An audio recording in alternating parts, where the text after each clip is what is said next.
Hi, my lovelies. How's everyone going? How's everybody doing? I thought I'd come and do a quick impromptu impromptu video. I don't know what I just said. Uh, so I wanted to talk about this revelation I had in regards to promises, at least for me, um, because if you've been in the walk long, or even if you've been in the walk a short time, the Lord has, or at least has given me a promise or a vision of what He wants me to do, or where He wants me to go, or whatever it may be, or if it's about a career or a job or whatever it is. The Lord gives us something, right? He gives us a promise, or He gives us a vision, and that kind of things. I've come to the realization with the help of some friends who literally, well, actually, with the help of the Lord, because the Lord put these friends in place for me. Because I've been too religious in terms of one promise, as in, but Lord, why would this be? Why is it like this? Da, da, da, da, da, as in almost questioning the Lord, as in saying that it's, or thinking that it's impossible when all things are possible for those who believe. So yeah, that's what I've had in one area. But what I realized and what helped was when I was speaking to a friend not long ago, the way he saw it was, the way he said it was that it's almost like a map. The Lord gives you a vision, He shows you where you need to go, but then how you get there, that's the process, right?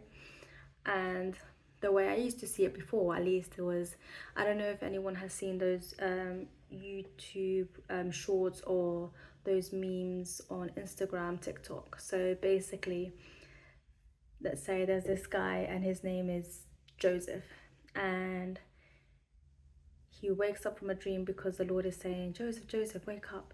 So Joseph wakes up, and then when Joseph wakes up, the Lord says to him, or this is how he envisions the Lord will guide him in life.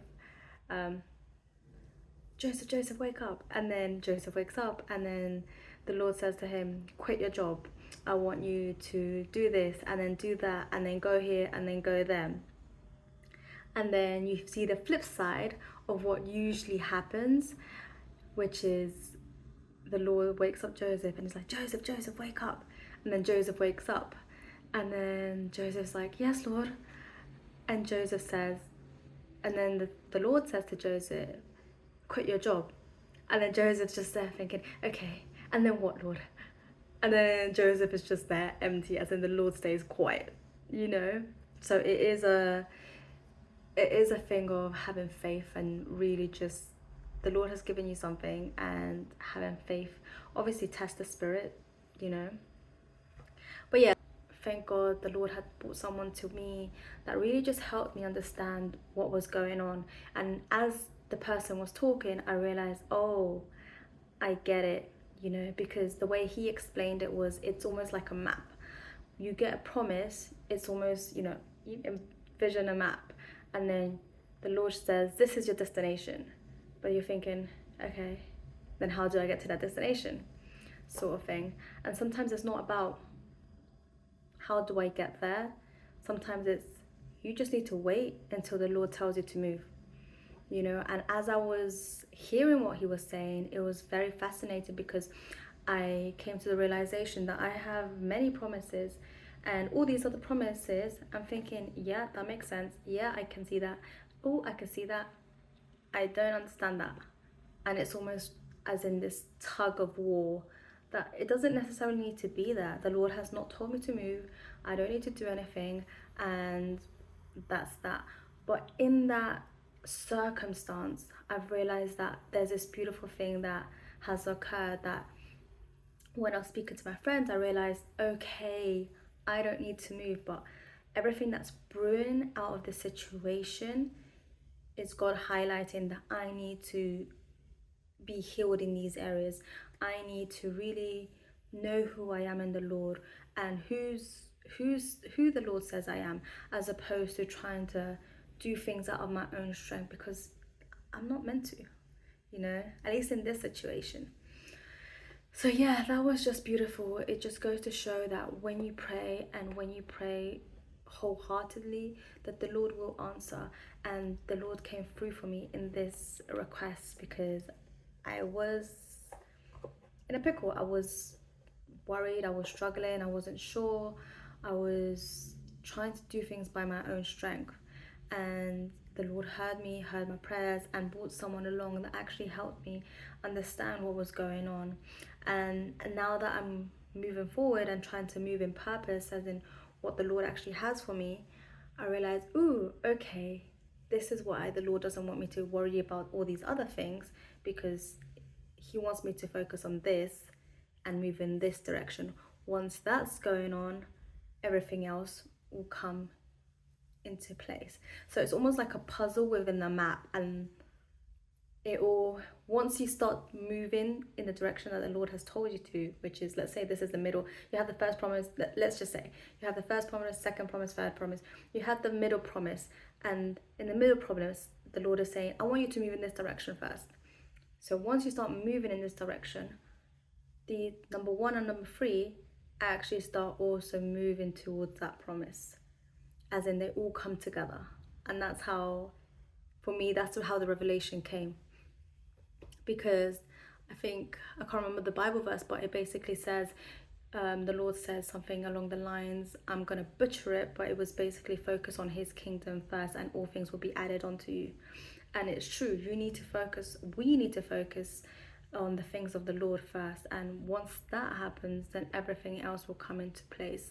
You know, we can't be worried about, you know, our families or work or bickering or all these kinds of things that may be going on in life before putting the Lord first. When we put the Lord first, then everything comes together. So yeah, it was a very good and very motivational talk. This is why, if you don't already and you're new to my channel or whatever it is, fellowship is so important, especially if you believe in the Lord. You need to be around people that genuinely love the Lord, want to know the Lord, that want to know the word, and just have that in their life. Because living for the world is different than living for the Lord. When you live for the world, you just see things in the natural. There's a spiritual battle that's going on, and you need to be around people that genuinely know about the Lord and know about spiritual warfare and know about the word and know about the walk, that can encourage you and pray for you. Because if you don't have that, then you're just going by your own strength. And that's what I was essentially kind of doing.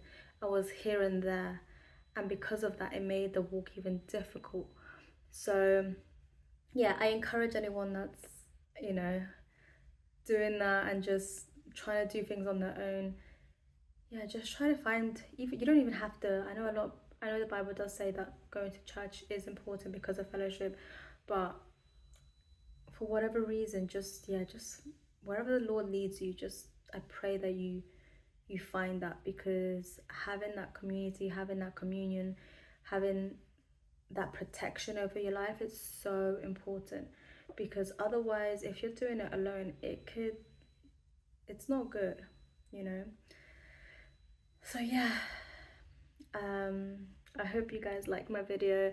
It was an impromptu video, because usually I kind of think, oh, you know, the Lord puts something in my heart to talk about that I've either gone through that maybe someone else can relate to.